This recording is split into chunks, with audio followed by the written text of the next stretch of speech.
Dans cette vidéo, on va voir ensemble quels sont les indices de performance d'un site e-commerce. Alors cette vidéo, elle va être divisée en deux parties. Dans une première partie, on va voir ensemble les 3 indices de performance d'un site e-commerce, et dans une deuxième partie, on verra ensemble un exemple frappant où tu vas comprendre en fait que le trafic, c'est pas la seule chose à regarder sur un site. Il y a plein d'autres choses à regarder et on va voir dans cette formation comment améliorer chaque indice de performance. Le premier indice de performance d'un site, c'est évidemment le trafic. Le trafic, c'est le nombre de visiteurs d'un site web. Les visiteurs sont l'oxygène d'un site e-commerce, il faut donc chercher en permanence à augmenter son nombre de visiteurs. Alors concrètement, dans cette formation, on va se focaliser sur ce qu'on appelle les visiteurs naturels, ce qu'on appelle le trafic organique, c'est-à-dire des gens en fait qui vont vraiment chercher nos produits. On ne va pas se consacrer à la pub, on va vraiment se consacrer aux gens qui cherchent nos produits.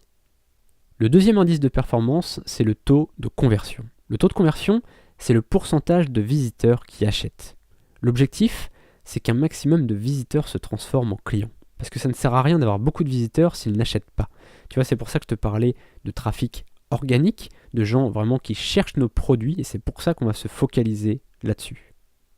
Le troisième indice de performance, c'est le panier moyen. Le panier moyen, c'est le montant moyen des commandes. On le calcule en divisant le chiffre d'affaires par le nombre de ventes. Ça nous permet de savoir en moyenne combien nous rapporte chaque commande. Cette vidéo est un extrait de ma formation « Vivre du dropshipping en 7 heures par semaine ».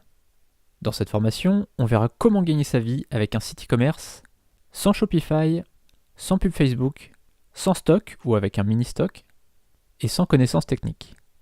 Dans la description, tu auras un lien vers la page de présentation de cette formation. Et en bas de page, tu auras un formulaire de contact pour me poser toutes tes questions. A tout de suite sur la page de présentation.